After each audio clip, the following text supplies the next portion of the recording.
말씀 여호수아서 7장 5절부터 13절의 말씀입니다. 여호수아서 7장 5절부터 13절의 말씀.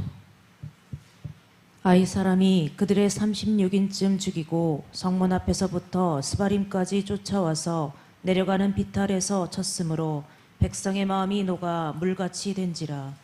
여호수아가 옷을 찢고 이스라엘 장로들과 함께 여호와의 궤 앞에서 땅에 엎드려 머리에 티끌을 무릅쓰고 저물도록 있다가 여호수아가 가로되 슬프도소이다. 주 여호와여, 어찌하여 이 백성을 인도하여 요단을 건너게 하시고 우리를 아모리 사람의 손에 붙여 멸망시키려 하셨나이까. 우리가 요단 저편을 족하게 여겨 거하였다면 좋을 뻔하였나이다. 주여, 이스라엘이 그 대적 앞에서 돌아섰으니 내가 무슨 말을 하오리이까. 가나안 사람과 이 땅 모든 거민이 이를 듣고 우리를 둘러싸고 우리 이름을 세상에서 끊으리니 주의 크신 이름을 위하여 어떻게 하시려나이까. 여호와께서 여호수아에게 이르시되 일어나라, 어찌하여 이렇게 엎드렸느냐.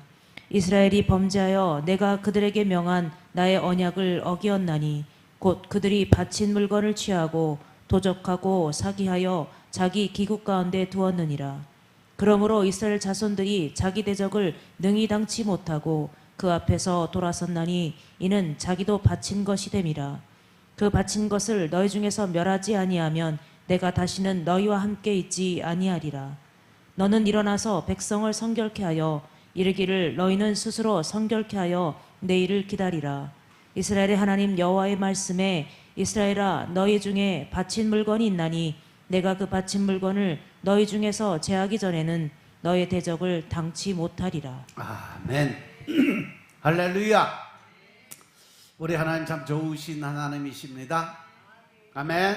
지금 이 시간도 하나님의 은혜와 평강이 여러분들과 여러분들의 가정과 직장과 사업장 그리고 여러분들의 자녀들까지 하나님의 은혜가 오르고 넘치도록 채워지길 주의 이름으로 축원합니다. 자, 따라합니다. 나는 예수님 안에서 모든 사람들을 이해하고 용서하고 사랑하겠습니다. 자, 우리 선포의 기도 드립니다. 나사렛 예수의 이름으로 명하노니 내 안에 가난의 영, 채무의 영은 떠나갈지어다.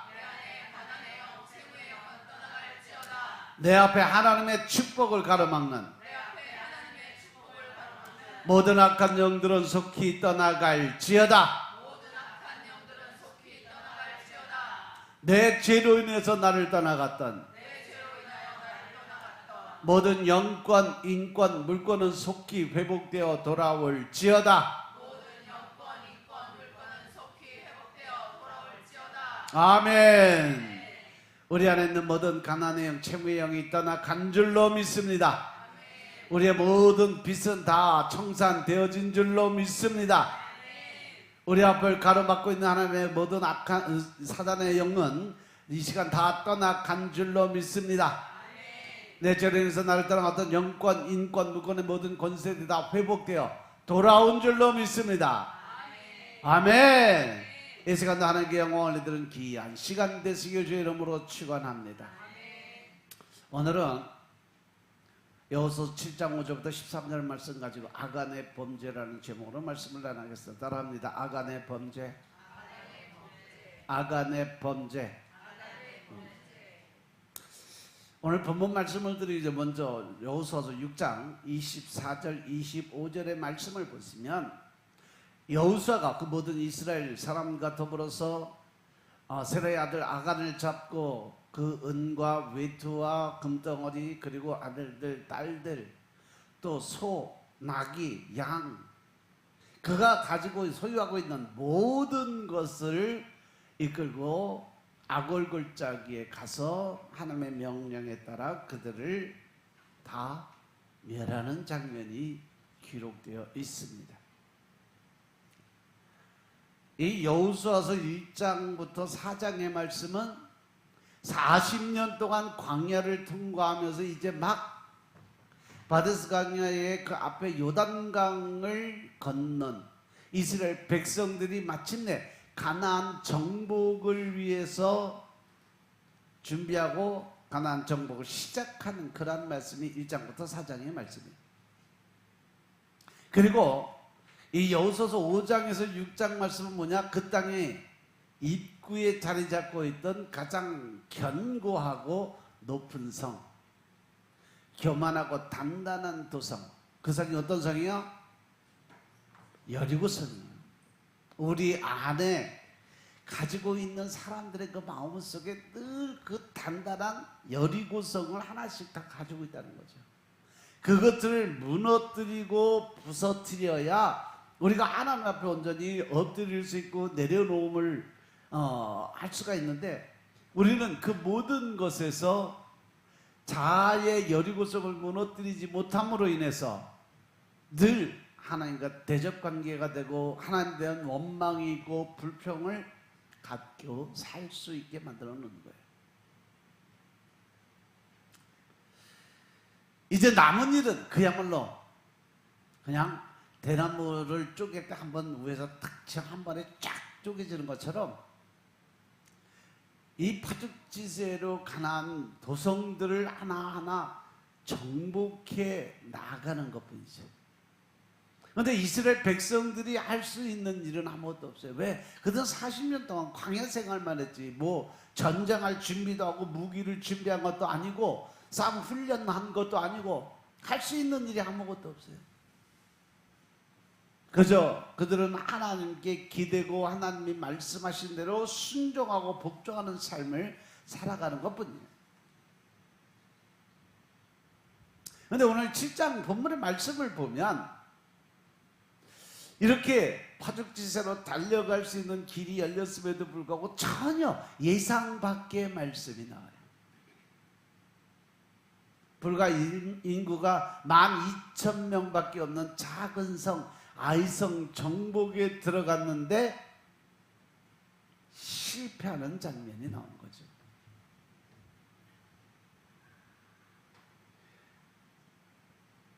거의 250만, 300만의 그 인원이 가는데 12,000명의 그 인원한테 폭삭 망한 거예요.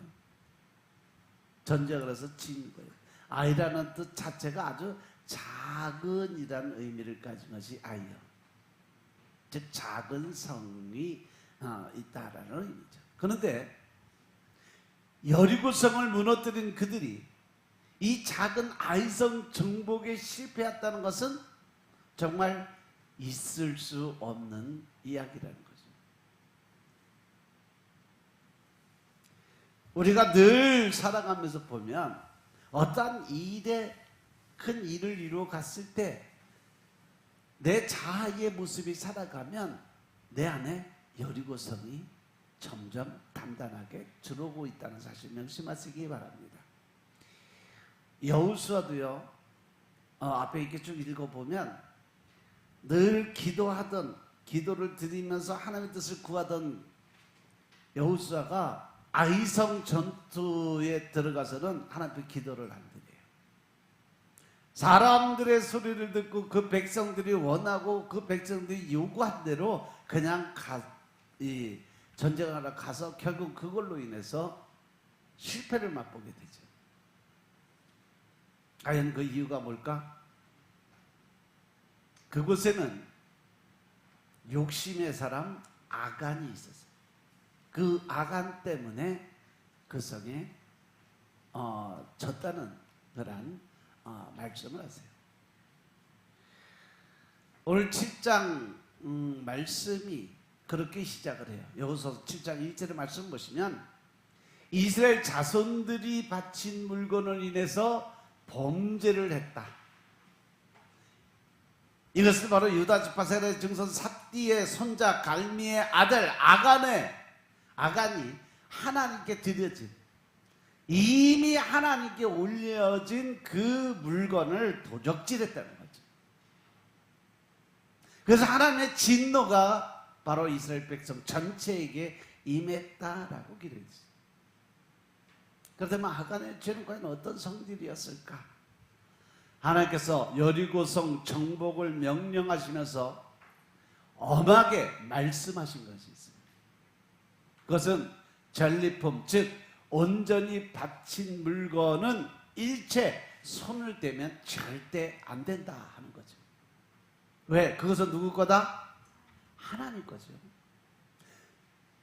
우리가 하나님의 명령에서 또 때려서 내 안에 감동으로 인해서 또 내가 하나님 앞에 드릴 수 있는 그 감동을, 그 모든 것을 하나님께 올려드렸으면 올려드린 걸로 끝. 거기에 대해서 이렇다 저렇다 간섭할 수 있는 건 아무것도 없어요. 그래서 이 전리품 자체도 하나님의 명령에 의해서 그 당시 전쟁에서 얻어진 그 모든 것들은 다 하나님께 드려진 성물이고 예물이에요. 헌물이에요. 그래서 그건 하나님 것이기 때문에 절대 손을 대면 안 돼. 그럼에도 불구하고 그 안에 욕심의 사람 아간이 그 물건에 손을 댄 거죠. 여호수아서 6장 18절의 말씀을 보면 너희는 온전히 바치고 그 바친 것 중에서 6장 18절에 어떤 것이든지 취하여 너희가 이스라엘 진영으로 바치는 것이 되기 위해서 그 고통을 당하지 아니하도록 너희는, 오직 너희는 그 바친 물건에 손을 대지 말아라. 왜? 그것을 통해서 너희가 화를 당하게 될까 두려워하라고 말씀하세요. 여기서 바친 물건을 히브리어로 보면 헤렘이라고 그래요. 그것은 전쟁에서의 승리가 하나님의 능력으로 얻은 것이지 자신들의 힘으로 얻은 것이 아니다라는 것을 표시하는 단어. 헤렘이라는 것은 바로 모든 것은 하나님이 하셨다는 의미죠. 즉 마치 에덴에서 선악과가 하나님의 주권을 나타난 것처럼 그 말씀의 순종과 불순종의 사이를 가운데 놓고 하나님이 가운데 뭘 놔두세요? 자유, 선택, 의지. 결정은 네가 해라. 결정한 것의 책임은 네가 져라. 그래서 하나님께서 선악과를 만들어 놓으시고 먼저 생명나무 만드시고 선악과를 만들어 놓으시고 그 가운데 자유, 선택, 의지를 놔두셨어요. 그래서 생명나무 과실을 먹고 말씀에 순종하며 하나님의 뜻대로 살아가는 자는 영원히 하나님이 지켜줄 것이고 선악과를 먹으면 죽는다. 그러니까 절대 먹지 마라. 그런데 그것을 어겨서 결국은 하나님의 주권에 도전하는 삶을 살았기 때문에 에덴 동산을 쫓겨나는 사건이 있었죠. 그런데 이 전쟁에서 전리품이 바로 하나님의 주권을 나타난다는 거 명심하시기 바랍니다. 그런데 아간이 그것을 훔쳐서 감춰놨어요.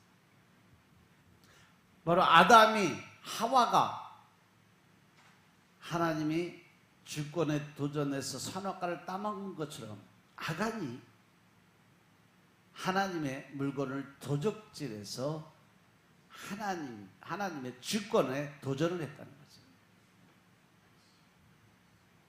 왜냐하면 그가 가장 멋있어 보이는 시날산 외투를 보고 욕심이 생겼고 그거를 챙기다 보니까 욕심이 점점 커져서 은 200세겔도 감추고 금 50세겔의 덩어리도 훔쳐가는 사건이 벌어졌어요. 이로 인해서 여리고를 이긴 이스라엘 백성들이 아이성 전투에서 패할 수밖에 없었다는 거예요. 왜? 하나님이 그들의 품에서 떠나갔기 때문에. 이렇게 하나님의 말씀에 순종하지 않고 내 생각과 내 뜻, 내 방법에 의해서 믿음 생활하고 신앙 생활한다면 우리는 늘 하나님의 심판대 위에 서 있다는 사실 명심하시기 바랍니다. 사실 아이성 전투는 이스라엘 군대가 가나안 사람들과 직접 교전한 첫 실전의 모습이었어요. 그런데 거기서 첫 실전의 전쟁에서부터 패배를 하게 된 거죠. 그 이유를 아간 자신은 충분히 알았을 거예요. 그는 스스로 사람들이 죄 지으면 다른 사람은 몰라도 나는 늘 그 죄 때문에 양심에 찔림을 받아요. 그런데 그는 자신을 드러내지 않았어요. 감췄다는 자기 죄를 자기 품속에 감추고 있어서. 그러니까 기도드리는 여호수아에게 하나님은 그 범인을 찾아라. 그래서 뭐 하라고 그랬어요? 제비뽑기를 하게 됩니다. 여기서 하나님께서 범인을 지목하시지 않은 것은 그들로 하여금 자신을 살피고 그때까지 뭘 주는 거예요? 회개할 수 있는 기회를 주는 거예요. 그런데 그 제비뽑기가 계단을 거쳐서 아간까지 오기까지 하나님은 계속 뭐를 기다려요? 아간이 스스로 회개하고 돌아오기를 기다리고 계세요. 그런데 아간은 끝내 자복하지 않고 있다가 마침내 자신이 드러나자 그때서야 내가 훔쳤다는 시인을 하게 됩니다. 욕심과 그 탐욕에 사로잡힌 아간은 그 순간에도 여호수아 7장 21절에 보면 시날산 아름다운 외투다라는 표현을 하고 있어요. 그는 그때까지도 이 시날산 안에서 건져낸 그 외투가 그늘에는 아직도 아름답게 보이는 그 모습이었어요. 그 일로 인해서 아간에게 형벌이 선고되었고 여호수아는 즉시 그 형이 집행을 하게 된 장면이 오늘 본문이에요. 그가 죽은 장소가 어디라고 그랬어요? 그 유명한 아골 골짜기입니다. 아골이란 의미가 바로 괴로움이다, 또 피의 밭이다, 이런 의미를 가지고 있어요. 그러한 이유로 역대상 2장 7절에서 아간을 뭐라고 표현을 하냐? 이스라엘을 괴롭게 한 자다라고 기록을 해놨어요. 그런데 문제는 여기서 때는 제기가 되죠. 왜 범죄한 아간만이 아니라 아간과 함께 있는 모든 아들, 딸, 그 짐승들까지 왜 한꺼번에 돌에 맞아 죽는 형벌을 받았을까 하는 거죠. 이거는 여러분들 아주 심각하게 바라봐야 돼요. 생각해 봐야 되는 거죠. 그 자녀들이 아버지 아간 때문에 죽었다면 그는 일종의 뭐예요? 연좌제가 돼요. 그죠? 그래서 하나님께서는요, 에스겔서 18장 19절 20절의 말씀을 보시면 연좌제는 없다라고 말씀하세요. 에스겔서 18장 19절 20절의 말씀 보겠습니다. 그런데 너희는 이르기를 아들이 어찌 아비의 죄를 담당치 않겠느냐 하는도다. 아들이 법과 의를 행하며 내 모든 율례를 지켜 행하였으면 그는 정령 살려니와 범죄하는 그 영혼은 죽을지라. 아들은 아비의 죄악을 담당치 아니할 것이요 아비는 아들의 죄악을 담당치 아니하리니 의인의 의도 자기에게로 악인의 악도 자기에게로 돌아가리라. 아멘. 할렐루야.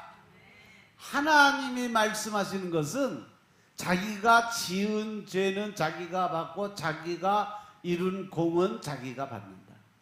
그 일로 인해서 다른 사람들이 피해볼 일, 복받을 일은 없다. 정확하게 선을 그어놨습니다.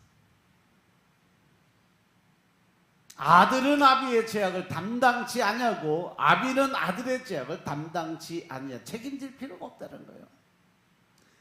그래서 옳은 일을 한 것도 본인이 책임지고 악한 일을 한 것도 자기가 책임져야 된다. 이것이 하나님의 법이고 논리입니다. 과연 우리들은 이 말씀과 이 아간의 현실을 어떻게 바라봐야 될까? 아직까지 본 거는 아간이 죄를 지었지 그 자녀들이나 뭐 동식물이나 그 집안의 모든 사람들이 같이 공모했다는 사실은 전혀 없어요. 이러한 곤혹스러운 문제로 인해서 어떤 사람들은 아간의 자녀들은 실제로 사형당하지 않았다고 해석을 해요. 즉 자녀들은 단지 아간과 함께 하나님 앞에 나와서 아버지가 심판받는 장면을 바라보기만 했다라고 이야기하는 사람들이 있어요. 이 억지 주장들이에요. 그 증거로 범죄와 심판을 기록하는 장면마다 복수가 아니라 아간 한 사람만을 지적하는 단수로 표현이 됐다는 것을 이야기해요. 즉 15절에 보시면 하나님이 제비 뽑으라고 할 때도 오직 바친 물건을 가진 자라고 단수로 표현을 했고 20절에도 제비 뽑힌 아간도 단지 내가 범죄했다라고 말을 했고 25절에서 백성이 돌로 칠 때도 그를 돌로 쳤다라고 기록하고 있다는 것을 제시를 했어요.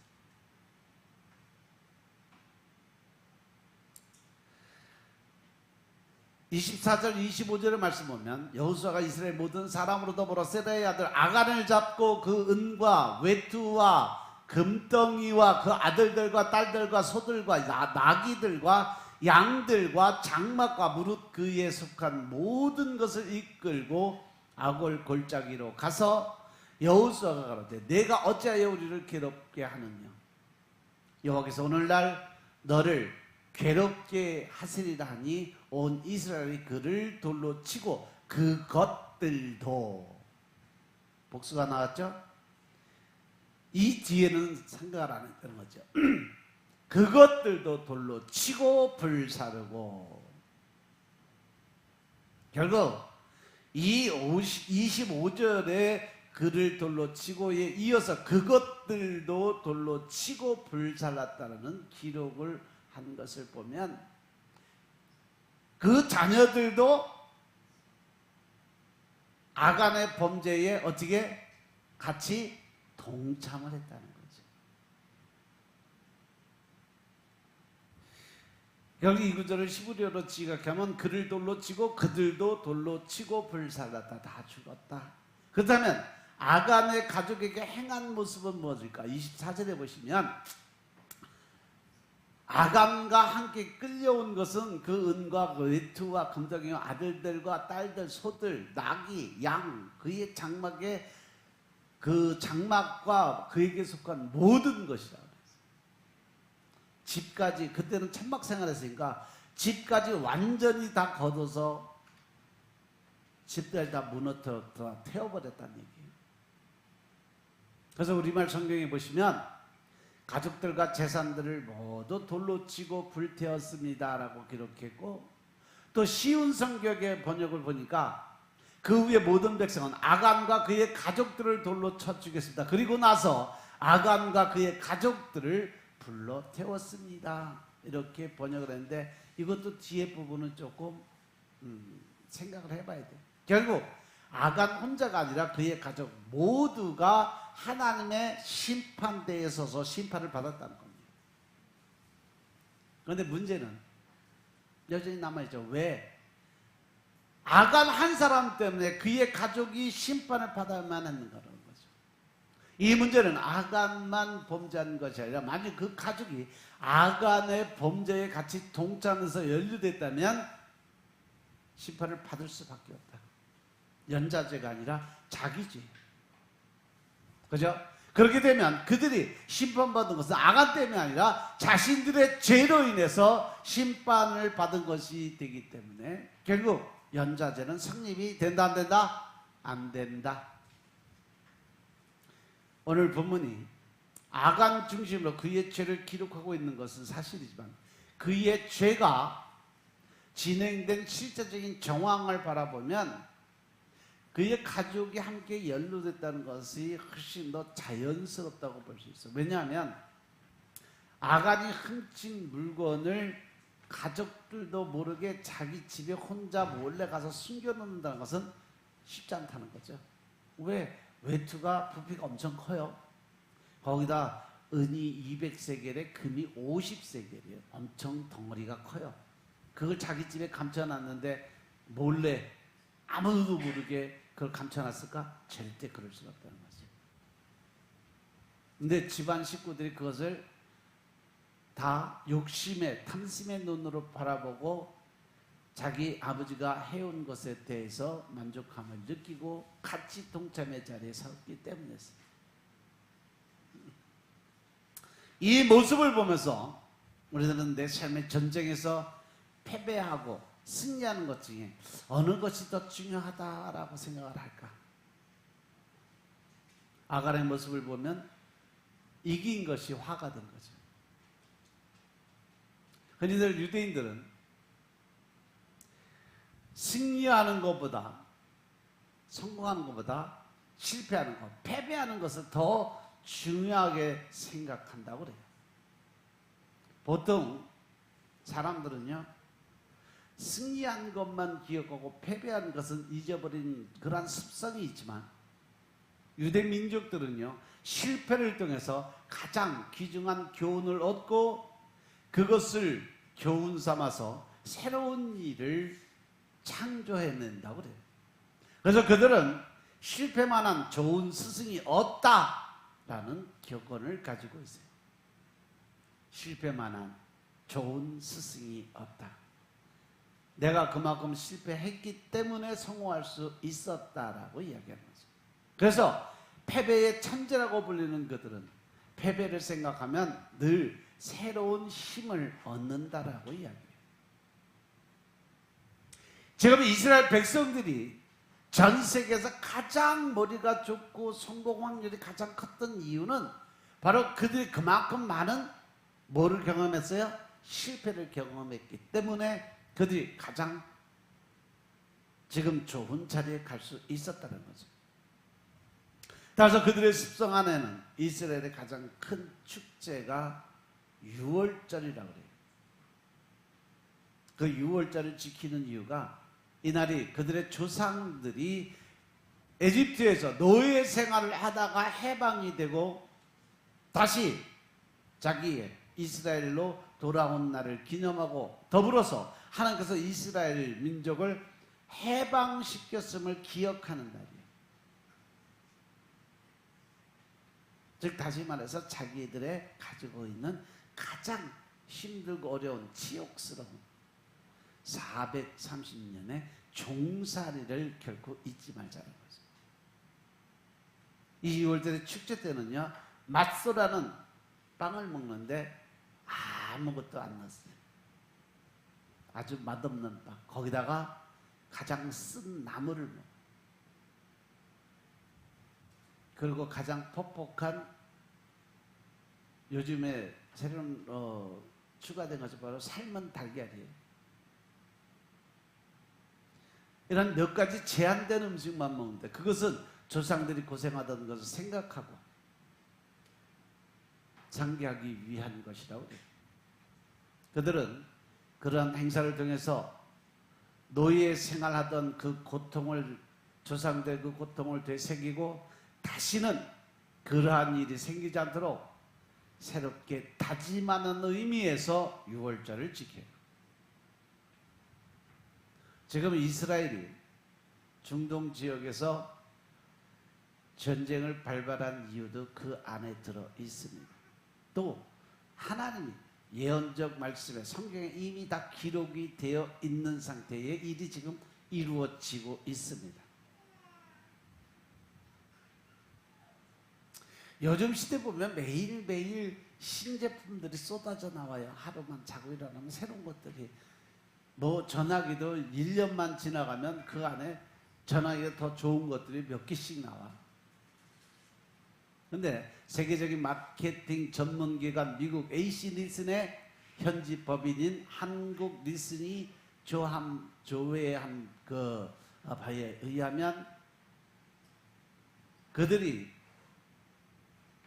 출시를 한 750개의 제품을 출시를 해요.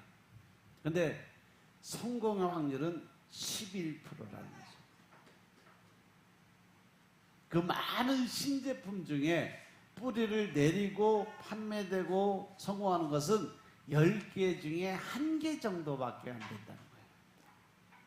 그 나머지는 나왔다가 세상에 빛도 못 보고 다 폐기 처분돼 버리는 거예요. 그렇다고 해서 실패한 제품들이 다 그냥 공짜로 돈 안 들어간 거냐? 아니다라는 거죠. 실패한 제품들도 다 메이크업 회사에서 박사나 전문가들이 땀 흘려 수고하고 생산한 제품들이에요.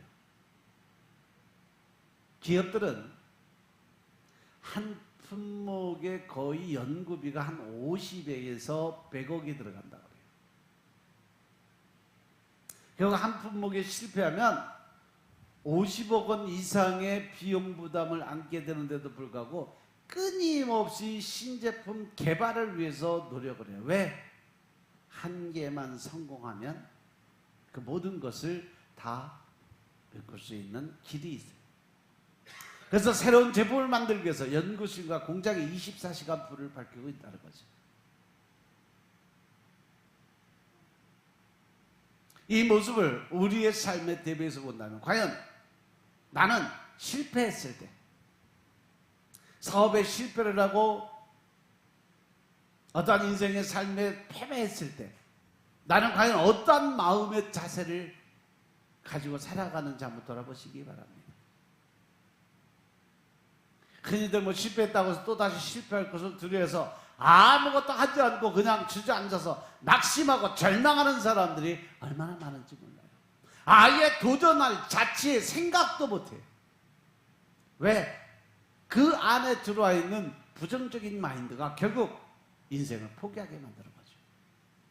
사업 속에도 마찬가지요. 내가 사업을 하다가 어느 정도 가다가 또 실패하고 좌절할 일들이 반드시 생겨요.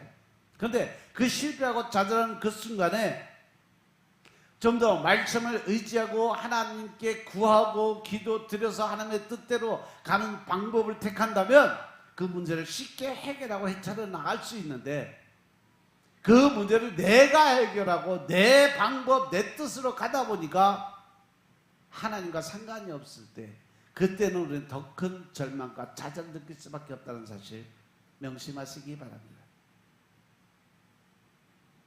그래서 결과가 불확실하다고 늘 부정적인 생각, 비관적인 생각만 하고 있는 사람은요, 부정적인 삶을 살아가는 사람이에요.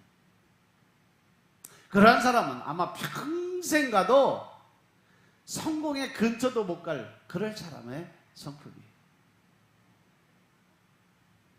미국에서 가장 성공한 기업인들이 사업을 시작하는 사람들을 위해서 다음과 같은 조언을 한마디씩 남겼어요. 스탠더드 석유회사를 창립해서 세계 최고의 부자가 된 록펠러가 뭐라고 했냐면 성공하기 위해서는 반드시 인내해야 된다. 인내하는 자만이 성공할 수 있다. 성공하기 위해서는 반드시 인내를 한다는 것은 뭐예요? 실패를 한다는 거죠. 그 실패를 끝까지 참고 견디면서 끝까지 도전하는 자만이 성공의 길을 걸어갈 수 있다라고 했어요. 포드 자동차의 창립자 헨리 포드가 뭐라고 했냐면 실패는 다시 시작할 수 있는 기회다. 거의 같은 맥락이죠. 또 IBM의 창립자 토마스 왓슨이 독자적인 생각을 가지고 앞으로 전진을 하고 그래요. 왜? 다른 사람에게 미친놈이라는 소리를 들어도 소신껏 앞으로 전진해야 성공할 수 있다. 즉 주위에 사람들의 소리, 환경이나 조건 이런 거 따지지 말아라. 내가 이 길이 옳다라고 결정을 했으면 오직 그 한 길로만 걸어가라는 거예요. 다른 거 주위에 어떠한 이 환경 조건도 따지지 말고 사람들 소리를 듣지도 말아라. 그냥 이것이 옳다라고 생각했으면 그대로 따라가라는 거예요. 일본에서 가장 성공한 소니 회장의 아키모 모리타라는 사람은 뭐라 그러냐면 실패를 두려워하지 말라. 그러나 똑같은 실수를 다시 반복하지 말라고 이야기를 합니다. 실패를 두려워하면 결국 성공할 수 없다는 거예요. 근데 실패를 교훈 삼아 앞으로 나가는데 똑같은 실수는 반복하지 말라. 그것이 바로 패착의 원인이 된다는 거예요. 내가 실수해서, 내가 실패해서 그것 때문에 눌려서 도전을 못하는 경우가 바로 이런 경우라는 거죠. 실패를 통해서 교훈을 얻은 사람, 성공보다 실패를 중요하게 생각하는 사람에게는요, 새로운 성공의 길이 열리게 된다는 사실 명심하시기 바랍니다. 사실 여러분들도 어떠한 실패와 자전 속에 있다 할지라도 이제 하나님의 말씀을 의지하고 붙들어 다시 한번 희망과 믿음을 가지고 앞으로 전진해서 성공할 수 있는 삶을 사는 여러분들이 되시길 주의 이름으로 축원합니다. 아멘. 사람들은요, 누구나 어떤 종교를 가지고 있느냐, 누구를 믿느냐, 어떤 사상에 젖어들어 있느냐, 이것이 아주 중요해요. 왜? 그 사상을 통해서 자신의 인생을 만들어 가야 되기 때문에 그렇습니다. 인도의 힌두교는요, 인과응보라는 교리를 가지고 사람들 아주 철저하게, 아주 비참하게 구속을 해요. 모든 행동에 제약을 두는 거죠. 네가 한 대로 반드시 그렇게 보답받는다. 나쁜 일을 많이 하면 넌 나쁜 곳에 가고 좋은 일을 많이 해야 무조건 좋은 데 간다. 그래서 스스로 개척해 나갈 수 있는 그 운명에 아예 도전할 수 있는 그 마음의 싹을 잘라버려요. 불교에서는요, 열반의 교리를 가지고 현실을 도피하게 만듭니다. 그래서 늘 모든 것이 다 혼자 해결하고 혼자 모든 걸 이루어 가야 돼요.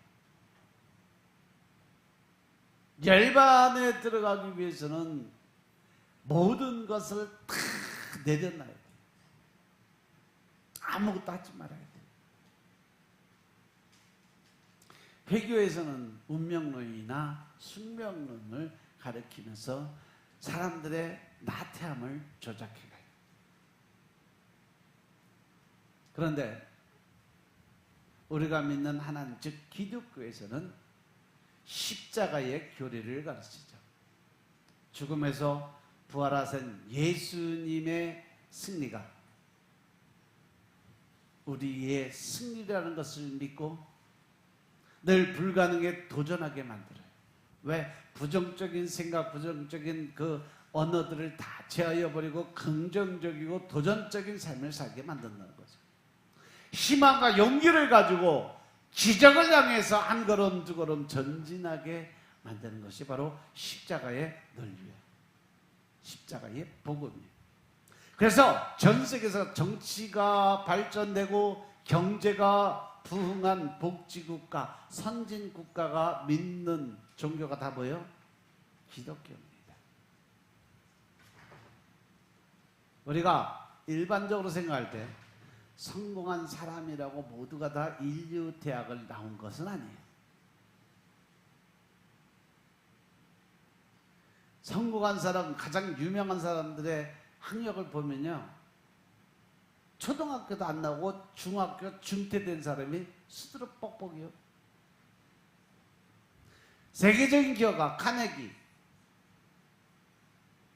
가장 유명한 코미디 배우 찰리 채플린, 또 소설가 디킨스, 화가 모네, 극작가 손 게이시, 소설가 마크 트웨인, 이 모든 사람들은요, 놀랍게도 초등학교도 졸업 안 한 사람들이에요. 초등학교 문턱도 못 가본 사람도 있어요. 더 나가서 자동차왕 헨리 포드, 작곡가 조지 거스윈, 소설가 자크, 또 자크 런던, 그리고 영화배우 스티븐 맥긴 화가 모델리안이 세계 최고의 비행사, 세계 최초의 비행사 라이트 형제 등 모두 가장 여러분들이 잘 알고 선망의 대상으로 삼았던 모든 사람이 다 알고 보면 중학교 중퇴자들이에요.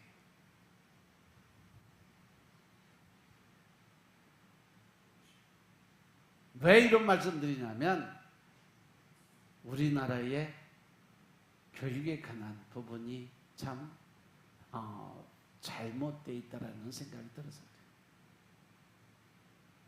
우리가 살아가는 인생의 실패는 대학 졸업장이나 화려한 학력에 있지 않다는 거죠.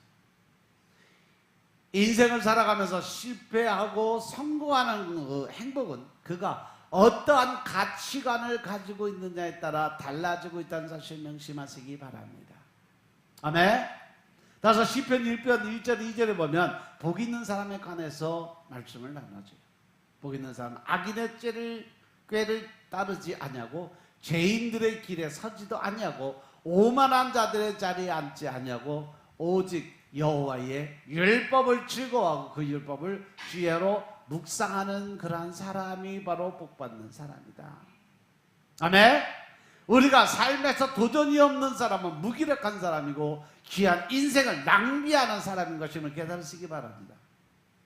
어느 한 젊은이가 자기 자신의 실패가 두려워서 어떠한 도전도 시도하지 않는다고 말을 해요. 이유를 물으니까 실패하면 그만큼 마음이 아프고 그것을 수습하고 회복하는 시간이 걸리면 실패할 경우 또 다른 길을 모색하고 개척해야 되기 때문에 아예 도전을 안 해버린다는 거죠. 사업하는 사람들의 특징이 바로 이거예요. 자기가 실패할까 봐 아예 도전 자체를 안 하고 살아가는 사람들. 스스로 생각해서 이럴 것이다 저럴 것이다 상상하고 자기 스스로가 마음속으로 부정적인 결론을 지어놓고 생각하니까 뭐든 할 수 없는 일밖에 없어요. 하면 안 될 일로 생각이 돼요. 근데 실패하고 수습하는 그것이 두려워서 도전을 안 한다면 과연 그 사람은 성공의 환희, 기쁨을 맛볼 수 있을까요? 전혀 없어요. 왜? 도전을 하는데 어떻게 성공을 해요?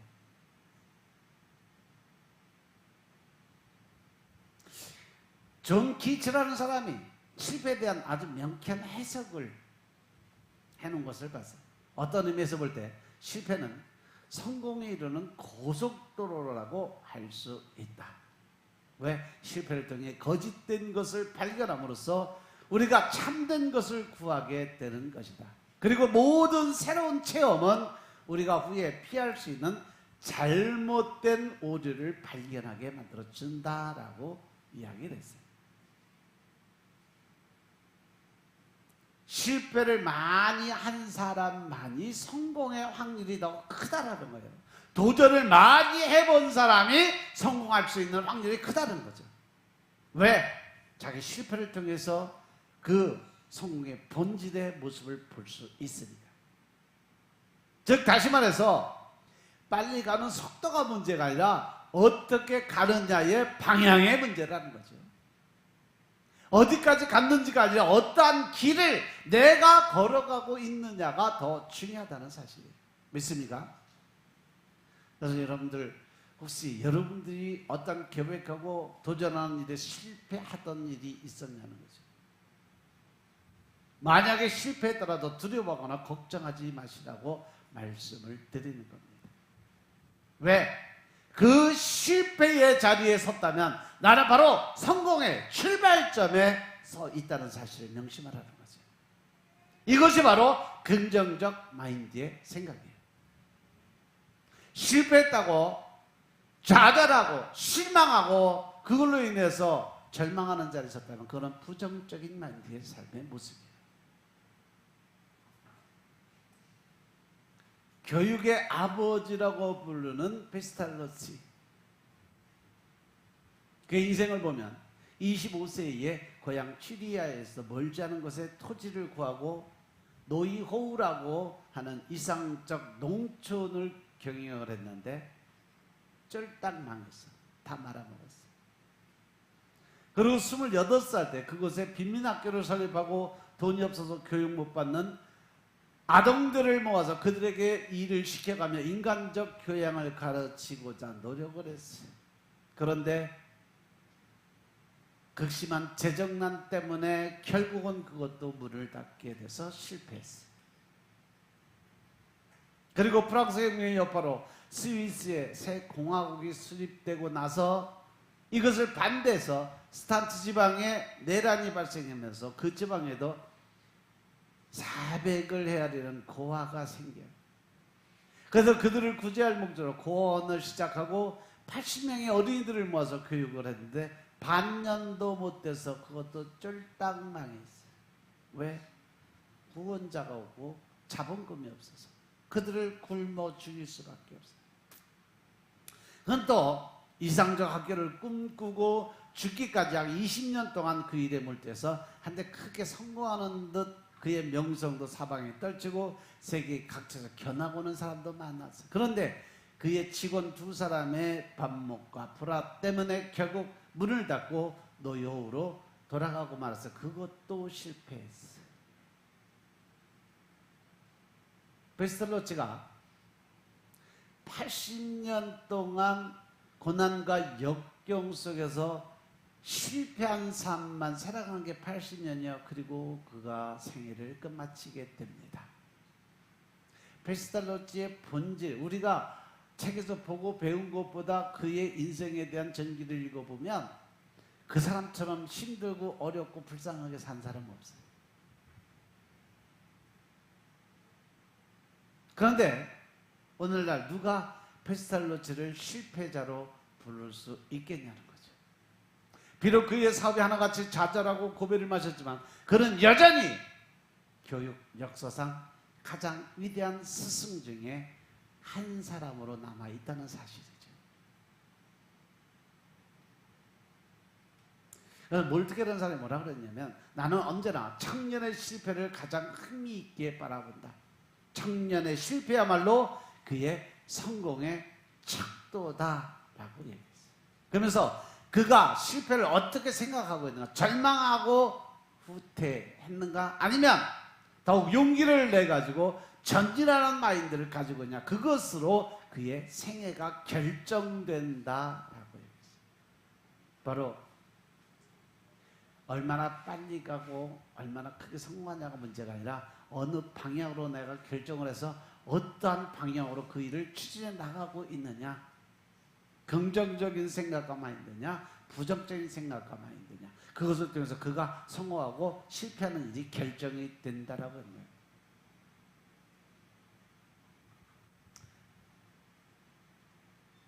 예수님도 우리에게 말씀하세요. 히브리서 10장 38절에 보시면 오직 나의 의는 믿음으로 말미암아 살리라. 또한 뒤로 물러가면 내 마음이 저를 기뻐하지 아니하리라 라고 말씀하셨어요. 따라서 우리가 믿음으로 살아가는 사람이 결코 과거의 회귀 본능을 다 없애버려야 된다는 사실 명심하시기 바랍니다. 과거의 생각에 붙들리고 과거의 습관에 붙들리고 과거의 어떤 환경 조건만을 그리워하는 그러한 삶을 살아간다면 결코 그는 성공할 수가 없어요. 그것이 바로 뒤로 물러서는 그 모습이기 때문에 하나님이 기뻐하지 않는다. 물론 믿음의 사람들이 걸어가는 길에 항상 꽃길만을 걸어갈 수는 없어요. 때로는 물이 없는 건조한 사막을 통과할 때도 있고 사망의 음침한 골짜기를 지날 때도 있지만 우리 안에는 늘 선한 목자가 되신 주님께서 지켜주시고 인도하심을 믿고 담대히 나아가야 되는 줄로 믿으시기 바랍니다. 우리 삶 속에서 아무리 큰 고통의 순간에도 지금 이 순간의 자리가 최종 목적지가 아니고 주님께서 푸른 초장 맑은 신의 물가로 반드시 우리를 이끌어 가실 것을 믿고 확신을 가지고 앞으로 나아가야 된다는 사실 명심하시기 바랍니다.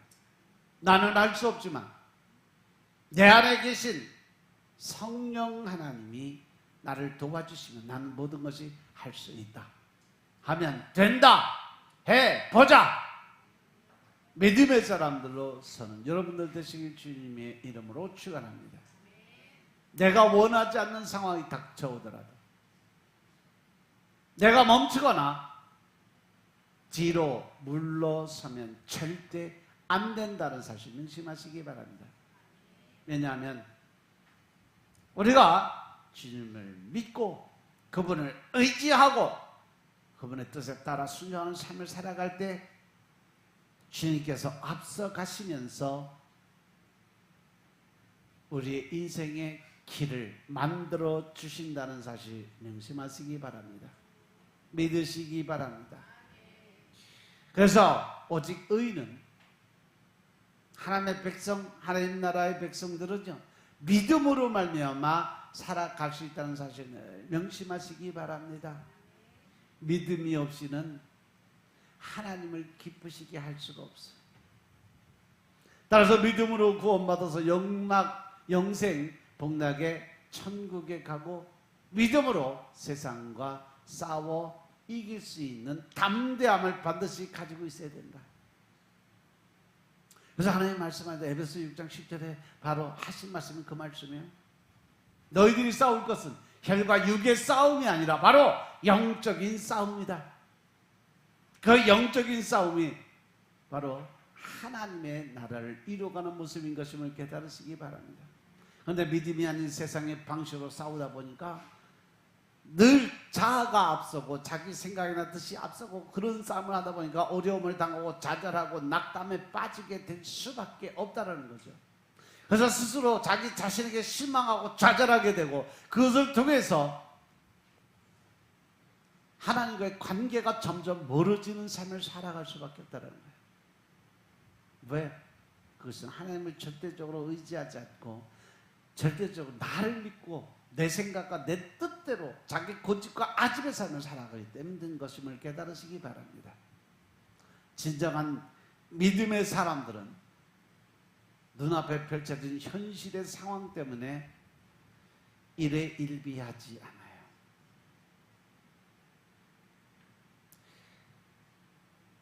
진정한 믿음의 사람들은요 절대 세상을 바라보지 않냐고 환경과 조건과 타협하지 않아요. 내 앞에 일어난 일로 기쁜 일로 웃고 슬픈 일이 있다고 해서 질질 울고 그러한 삶을 살아가는 사람이 아니라는 거예요.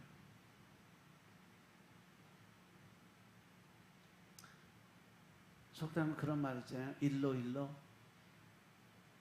사람이 한 번 화를 내면 한 번 늙는다라는 거예요. 내 속에 마음속에 미움이나 증오의 마음을 품고 살면 이 몸에 신체의 재생 에너지들이 다 끊어져 버려요. 그러면 피부가 빨리 늙어. 그래서 고생 많이 하고 고민 많이 하고 신경 많이 쓰고 사는 사람들 되게 보면 나이가 들수록 아주 급속하게 늙어가는 모습이 생길 수밖에 없다는 거죠.